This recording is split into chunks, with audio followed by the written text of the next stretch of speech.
शिक्षण विधियों के क्रम में आज हम रीड शिक्षण विधियों पर चर्चा कर रहे हैं। 8 दिन 8 प्रश्न सभी शिक्षण विधियाँ आज पूरी हो जाएंगी। आज 8वां दिन है। लीजिए पहला प्रश्न देखिए। लिखना सिखाने से पूर्व बालकों को चित्रकला सिखाना चाहिए क्योंकि अक्सर भी चित्र ही है। कथन है। एक बार कथन मैं फिर से पढ़ देता हूँ। लिखना सिखाने से पूर्व बालकों को चित्रकला सिखाना चाहिए क्योंकि अक्सर भी चित्र ही है। कथन है महात्मा गांधी, मैकाले का, बीएस ब्लूम का, काका कालेलकर का। ये कमेंट करके बताइए। कमेंट करके बता दें, फटाफट बताओ।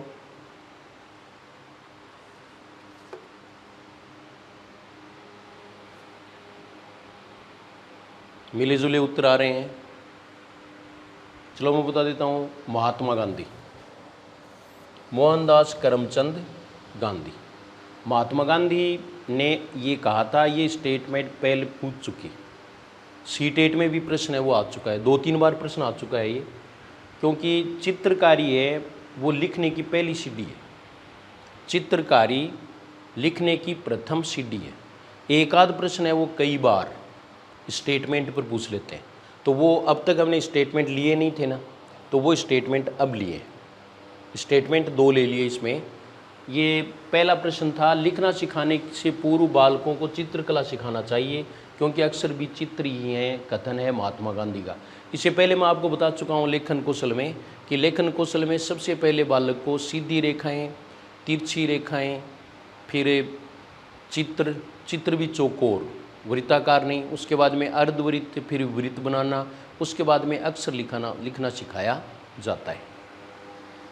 तो ये पहला प्रश्न था। अब देखिए दूसरा प्रश्न। मनुष्य के मानसिक विकास के लिए मातृभाषा उतनी ही जरूरी है जितनी कि बच्चे के भौतिक विकास के लिए माँ का दूध। कथन है। एक बार कथन फिर से सुन लें। मनुष्य के मानसिक विकास के लिए मातृभाषा उतनी ही जरूरी है जितनी कि बच्चे के भौतिक विकास के लिए माँ का दूध। ये कथन है महात्मा गांधी का, भारतेंदु का, रायबर्न का, पतंजलि का। इसमें भी कमेंट करके फटाफट बता दें। कमेंट करके बताएं कथन किसका है। मातृभाषा के बारे में कुछ स्टेटमेंट है वो अंदाजे से भी किए जा सकते हैं, अनुमान से भी किया जा सकते हैं। तो अनुमान यहाँ अगर आप देख रहे हैं तो ये उत्तर भी महात्मा गांधी, इसका उत्तर भी क्या होगा? महात्मा गांधी होगा। हम ये सोच रहे हैं कि पहले वाले का उत्तर महात्मा गांधी हो गया तो दूसरे का तो क्या होगा? तो ये कोई आवश्यक नहीं है। दोनों ही कथन है वो इम्पोर्टेंट हैं और रीट की परीक्षा के लिए बहुत इम्पोर्टेंट है, तो थोड़ा सा ध्यान रख लेंगे। अगला प्रश्न देखो। भाषा को उसी भाषा के माध्यम से वास्तविक परिस्थितियों से ही व्यवहारित रूपों को सहज रूप से बिना व्याकरण पर बल दिए सिखाना किस विधि की विशेषता है? भाषा को उसी भाषा के माध्यम से वास्तविक परिस्थितियों से ही व्यवहारित रूपों को सहज रूप से बिना व्याकरण पर बल दिए सिखाना किस विधि की विशेषता है? ये प्रश्न है। व्याकरण अनुवाद विधि, भाषा संसर्ग विधि, संरचनात्मक विधि, प्रत्यक्ष विधि। सभी विधियां वो इम्पोर्टेंट हैं। रीट के लिए नहीं बल्कि सेकंड ग्रेड के लिए भी इम्पोर्टेंट प्रश्न है। तो इसका उत्तर प्रत्यक्ष विधि। मिले जुले उत्तर आ रहे हैं आपके। ये प्रत्यक्ष विधि है। व्याकरण अनुवाद विधि आपको बता दिया मैंने, ये प्राचीनतम विधि है। द्वितीय भाषा शिक्षण की प्राचीनतम विधि है वो व्याकरण अनुवाद विधि है। इसे ही भंडारकर विधि कहते हैं। इसका भंडारकर ने सबसे पहले संस्कृत में प्रयोग किया था। संस्कृत में सबसे पहले इसका प्रयोग हुआ था, तो ये भंडारकर विधि है। भाषा संसर्ग विधि है, इसको अव्याकृति विधि भी कहते हैं। अव्याकृति विधि। दूसरा देखो संरचनात्मक विधि है, ये स के ऊपर है अनुस्वार। संरचनात्मक विधि है, तो संरचनात्मक विधि है ये प्रत्यक्ष विधि पर सुधार है। प्रत्यक्ष विधि के दोषों को दूर करने के लिए संरचनात्मक विधि है। इसमें भाषा की संरचना पर अधिक बल दिया जाता है। ये एक प्रकार से और कुछ नहीं है जो इंग्लिश में हमें स्ट्रक्चरल अप्रोच पढ़ते हैं। इंग्लिश में स्ट्रक्चरल अप्रोच है, वही क्या है, संरचनात्मक विधि है। तो ये तीसरा प्रश्न था। देखो आज के प्रश्न हम ले रहे हैं वो केवल रिवीजन के लिए ले रहे हैं, क्योंकि हमारा पाठ्यक्रम पूरा हो गया। कल मैंने आपको बताया भी था कि आप कमेंट करके बताएं कि कौन सा टॉपिक बाकी रह गया है। केवल एक कमेंट एक लड़की ने किया, वो कौन सा, सूक्ष्म शिक्षण के बारे में। तो सूक्ष्म शिक्षण का प्रश्न मैंने ले लिया है, साथ में दल शिक्षण का प्रश्न भी ले लिया है। यानी कहने का मतलब हमने शिक्षण विधियाँ हैं वो पूरी कर ली हैं। शिक्षण विधियों में किसी प्रकार से कोई वो छोड़ा नहीं गया है। इनको आप बार बार देखें और जो भी समझ में नहीं आए उसको सुने। आपने लिख भी लिया होगा, स्क्रीनशॉट ले लें और फिर देख लें। तो ये शिक्षण विधियाँ हैं वो इम्पोर्टेंट हैं। ये केवल रीट जैसे एग्ज़ाम के लिए नहीं, जहाँ भी शिक्षण विधियाँ हैं वहाँ ये ज़रूरी है। अगला देखो आप, नेक्स्ट प्रश्न, मौन वाचन के संबंध में असत्य कथन है, समय व श्रम की बचत होती है मौन वाचन से। बोलो होती है या नहीं होती है? अरे कमेंट करके बता दो, होती है कि नहीं होती है? समय श्रम की बचत, एक तो आप सहस्वर वाचन बोलकर पढ़ोगे, एक आप मन मन में पढ़ोगे। तो मन में पढ़ोगे तो निश्चित रूप से क्या है, श्रम कम करना पड़ेगा, शक्ति की बचत भी होती है और समय की बचत भी होती है। हम मन में पढ़ेंगे तो तीव्र गति से पढ़ सकते हैं। मन में पढ़ने की गति है वो तेज होती है। अर्थ ग्रहण करने में अधिक उपयोगी होता है, ये भी सही है। अर्थ ग्रहण हम आसानी से कर सकते हैं। फिर इसका अर्थ देखो व्यक्तिगत प्रयोग की दृष्टि से उपयुक्त है। ये व्यक्तिगत प्रयोग क्या होता है? व्यक्तिगत प्रयोग देखो, जैसे मौन वाचन अगर हम करते हैं तो इसका मतलब कोई नहीं सुन रहा है, केवल हम मन में पढ़ रहे हैं। तो हम जो पढ़ना चाहें वो पढ़ सकते हैं, जिसको छोड़ना चाहें वो छोड़ सकते हैं। अगर मान लीजिए कोई हमें गुप्त लेटर भी पढ़ना है तो मन मन में पढ़ सकते हैं, दूसरे को पता ही नहीं चलेगा। तो इसलिए ये व्यक्तिगत प्रयोग की दृष्टि से उपयुक्त है, ये भी सही है। इसमें उच्चारण का महत्व होता है, ये नहीं। मौन वाचन के संबंध में असत्य कथन यही है, इसमें उच्चारण का कोई भी महत्व नहीं होता। दूसरा आपको ये भी ध्यान रखना है कि इससे एक लाभ और भी है, स्वाध्याय की आदत पड़ती है। स्वाध्याय की आदत पड़ती है, पर्सनैलिटी का विकास भी होता है, बालक में स्वावलंबन आता है। मौन वाचन गद्य शिक्षण में ज़्यादा महत्वपूर्ण होता है, पद्य शिक्षण में इसकी आवश्यकता नहीं होती। ये मौन वाचन के बारे में पहले भी हमें पढ़ चुके हैं।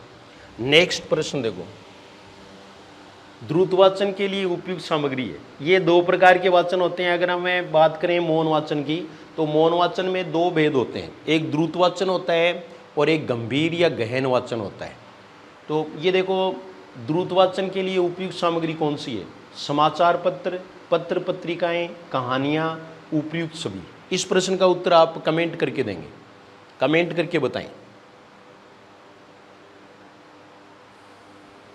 कमेंट करके बताओ, कमेंट तो कर दिया करो, बाद में भी लिख दिया करो जो भी आपने जो समझा है, आपने जो फील किया है, आपने जो सीखा है उसके बारे में आप बता सकते हैं। शिक्षण में कोई कमी है वो भी बता सकते हैं। आपके सुझाव का आदर किया जाएगा, क्योंकि मैं हमेशा सुधार करना चाहता हूँ कि विद्यार्थियों को ज़्यादा से ज़्यादा फ़ायदा हो सके। ज़्यादा से ज़्यादा शेयर करें, लोगों को सब्सक्राइब करने के लिए भी कहें, ताकि अपना चैनल है ये ठीक से चले और उपयोगी सामग्री है वो प्रत्येक परीक्षा के लिए मिलती रहे। ये उद्देश्य है। बिल्कुल सही है, उपयुक्त सभी, उपयुक्त सभी द्रुत वाचन के लिए। द्रुत वाचन के लिए मैं यहाँ आपको बता दूँ कि मनोरंजक सामग्री जितनी भी होती है उनमें कौन सा द्रुत वाचन का प्रयोग किया जाता है। द्रुत वाचन के लिए ये उपयुक्त होती है मनोरंजक सामग्री। द्रुत वाचन में हम तीव्र गति से पढ़ सकते हैं, तो तीव्र गति से पढ़ने के लिए ही होते हैं। अगला प्रश्न देखो, सूक्ष्म शिक्षण के संबंध में असत्य कथन है। आपके जो भी सुझाव है उनका आदर किया जाता है। एक ने ये कमेंट किया था सूक्ष्म शिक्षण का, तो वो मैंने प्रश्न लिया है। इसमें कक्षा का आकार छोटा होता है, ये बिल्कुल सही है, क्योंकि इसमें कक्षा का आकार है वो 5 से 10 छात्र तक का होता है, ऐसी मान्यता रही है।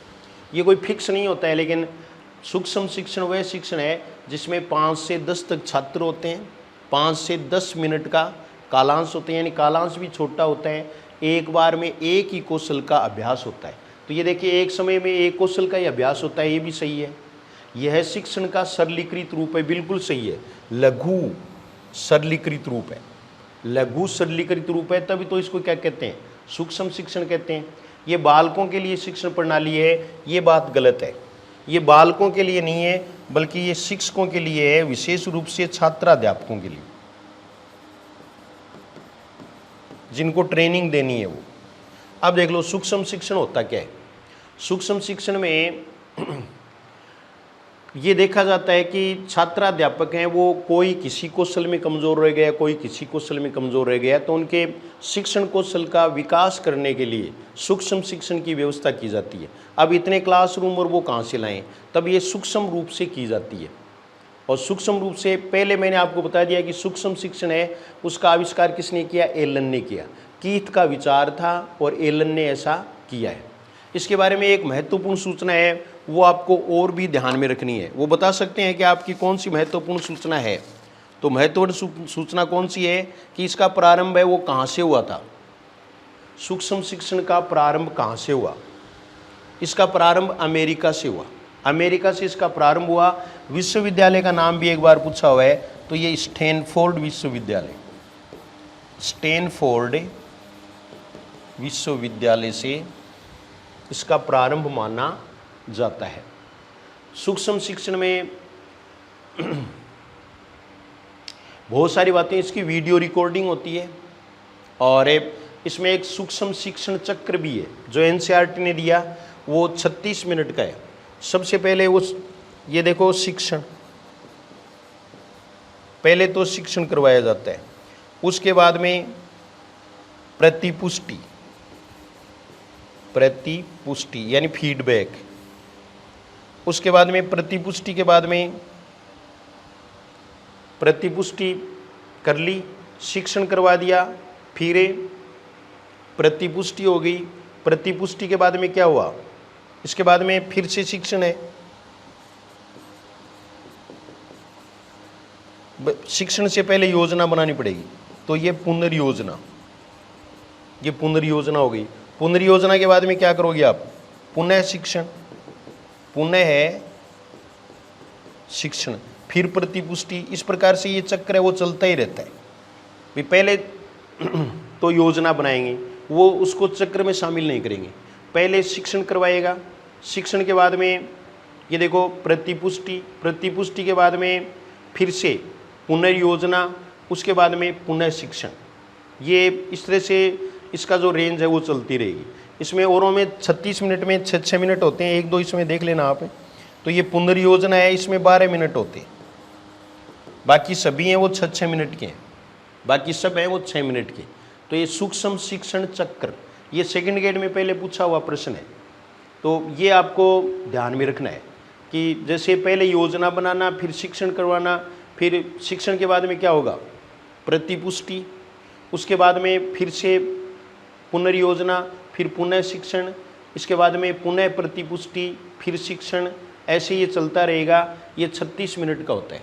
आपको ये समय भी ध्यान में रखना है, इसमें 36 मिनट लगती हैं। ये सूक्ष्म शिक्षण है और ये अध्यापन के लिए है, ये एक शिक्षक तकनीक है, शिक्षण तकनीक नहीं है, बल्कि ये कौन सी है, ये शिक्षक तकनीक है, शिक्षक तकनीक। सारा काम एलन का ही है। नेक्स्ट प्रश्न देखो, 7वां प्रश्न, दल शिक्षण के संबंध में सत्य कथन है। दल शिक्षण सहकारिता की भावना पर आधारित है, बिल्कुल सही बात है। इसमें सदस्यों की संख्या निश्चित नहीं होती, तो नहीं होती सदस्यों की संख्या। दल में सदस्य कौन कौन होते हैं ये भी ध्यान में रखना है। तो अध्यापक तो होते ही हैं, इसमें जो है ना प्रधानाध्यापक वगैरह हैं वो शामिल नहीं होते, बल्कि टेक्निकल टीम होती है, अनेक ये सदस्य हो सकते हैं। इस विधि का श्री गणेश अमेरिका से हुआ, ये बिल्कुल सही है। ये भी सेकंड ग्रेड में प्रश्न पूछा हुआ है, इसका श्री गणेश है वो कहाँ से हुआ, अमेरिका से हुआ। तो इसका मतलब उपयुक्त सभी सारे के सारे हैं वो सही हैं। ये दल शिक्षण के बारे में था। दल शिक्षण में एक किताब भी है, टीम टीचिंग, सैपलिन तथा ओल्ड की, सैपलिन तथा ओल्ड ने एक पुस्तक लिखी है जिसका नाम ही है टीम टीचिंग, टीम टीचिंग इसका नाम। ये पुस्तक है वो किसने लिखी? सैपलिन तथा ओल्ड ने। लास्ट प्रश्न देखिए, अंतिम प्रश्न है आज का, इस सीरीज का भी अंतिम प्रश्न। पाषाण शब्द का अर्थ स्पष्ट करने के लिए कौन सी तकनीक उपयुक्त रहेगी? जैसे कोई सा भी हो सकता है शब्द, पर्याय शब्द सुनाकर, ये इसमें आप आंसर आप बताएंगे। अंतिम प्रश्न है, इसका आंसर बताओ। अंतिम प्रश्न का आंसर बता दें।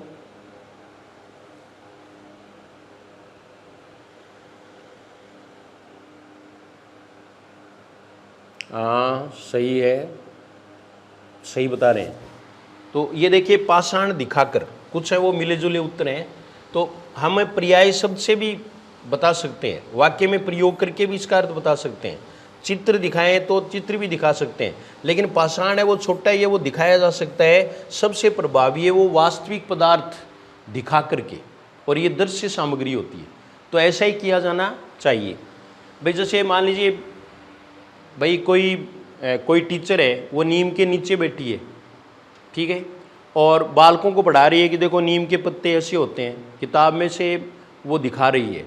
तो ये गलत बात है, क्योंकि जब नीम के नीचे ही बैठी हैं और नीम की पत्तियां ही हैं, तो नीम की पत्ती है वो बच्चों को दिखाई जा सकती है। ये पत्ती है, इसमें देखो ऐसे रेशे हैं, ये चखने में इसका टेस्ट कैसा है। ये जो चीज़ें हैं वही टीचिंग के लिए महत्वपूर्ण होती हैं। लेकिन ये सब तो आप नौकरी लगने के बाद में कर ही लोगे, ये तो कर लोगे ना, इनमें तो किसी प्रकार का उलाहना नहीं मिलेगा ना।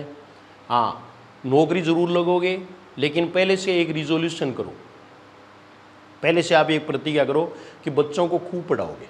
बच्चों को खूब पढ़ाओगे तो आपका यानी निश्चित रूप से चयन होगा, भगवान ज़रूर सुनेगा। इसी आशा के साथ धन्यवाद।